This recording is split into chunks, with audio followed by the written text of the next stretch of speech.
Polda Metro Jaya mengimbau kepada seluruh unsur masyarakat agar menghindari tindakan kekerasan dan premanisme. Polisi berjanji akan memberantas berbagai bentuk premanisme di Jakarta.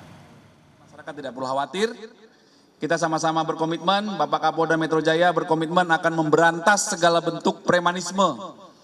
Dan rekan-rekan kami di lapangan terus melakukan imbauan-imbauan agar masyarakat menyelesaikan permasalahan dengan cara-cara yang baik, tidak membuat resah, tidak melanggar hukum,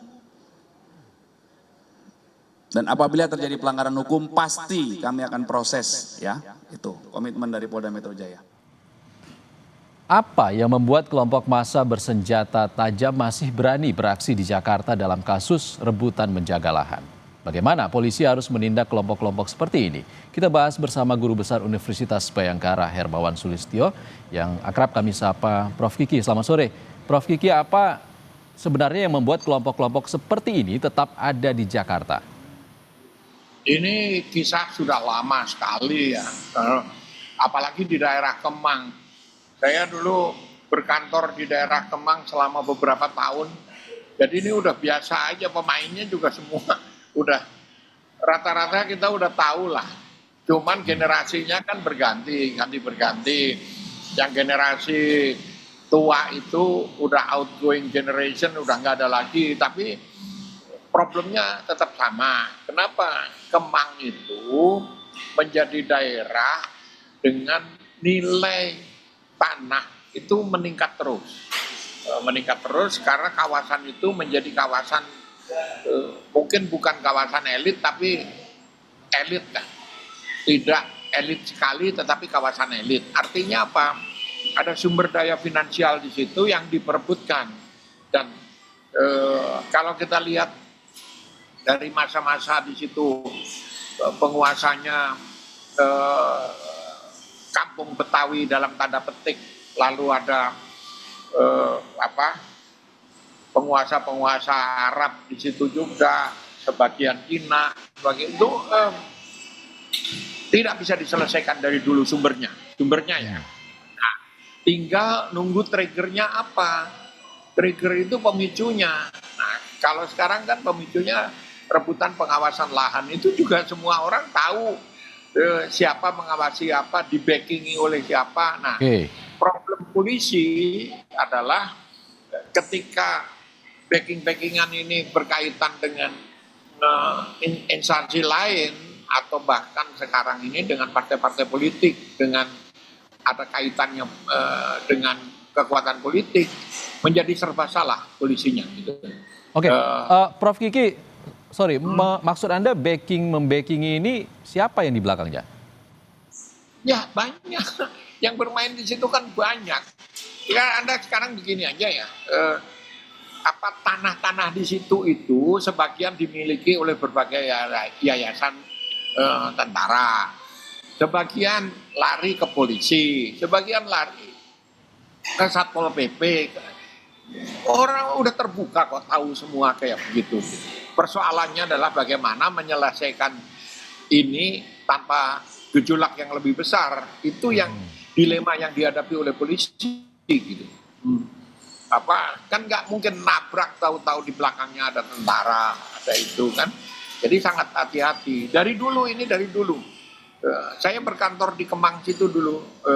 Tahu bagaimana konflik-konflik itu puluhan tahun nggak bisa diselesaikan. Oke, kalau Prof. Kiki, kalau puluhan tahun tidak bisa selesai juga, apakah penangkapan yang dilakukan polisi ini bisa jadi membuat efek jera kepada kelompok massa yang kerap melakukan kekerasan? Nggak bisa itu. Kenapa? Lewat jalur mana mau diselesaikan? Nggak ada. Kenapa nggak ada? Ya sumber penghasilannya memang dari situ. Kalau tanah sebagai sumber penghasilan satu-satunya diperebutkan, ya nyawa pun dipertaruhkan.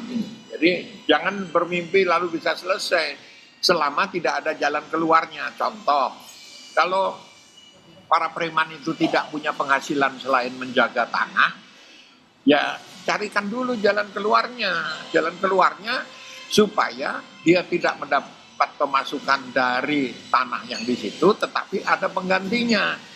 Misalnya dibuatkan atau dicarikan bisnis yang bisa menampung mereka kayak gitu. Kalau enggak, ini duit gampang kok. Duit gampang, bawa nenteng senjata, bawa senjata, jadi duit gitu. Tinggal pembagiannya adil apa enggak gitu. Oke, Prof. Kiki, kalau Anda tadi mengatakan sulit diberantas dan aksi premanisme itu terpampang nyata hari ini, bagaimana sebenarnya untuk memberantas? Maksud Anda, apakah ada pembiaran hari ini? Ya, pembiaran dan bukan pembiarannya. Ini kan solusinya dulu kalau zamannya Pak Harto dengan Petrus, penembakan misterius itu ditembak-tembaki aja. Nah, itu instrumen negara yang digunakan, itu jelas pelanggaran HAM kalau itu dilakukan. Apalagi polisi menempuh jalan soft approach.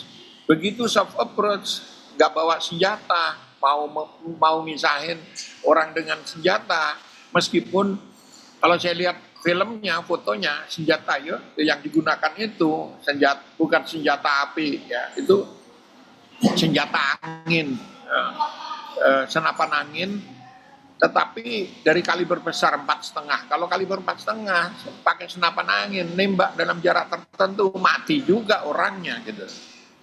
Ini dari kaliber 4,5, kaliber 3,5 yang lebih standar aja, itu bisa mati kalau jaraknya pendek, nggak terlalu jauh. Nah, kita lihat penggunaan senjata misalnya itu. Kalau itu tidak lethal ya, artinya itu senjata untuk nembak burung, untuk berburu kayak gitu. Tapi kalau jaraknya dekat ya mati orang. Baik. Ini kelihatannya menyeramkan gitu, tapi itu senapan angin. Senapan angin masih bisa 100 meter gitu, mati juga, bukan cuma kelenger kalau orang 100 meter. Baik, kita nantikan seperti apa pemerintah mengatasi premanisme yang saat ini terjadi belakangan. Terima kasih Prof. Hermawan Sulistyo sudah berbagi pandangan bersama kami di Kompas Petang.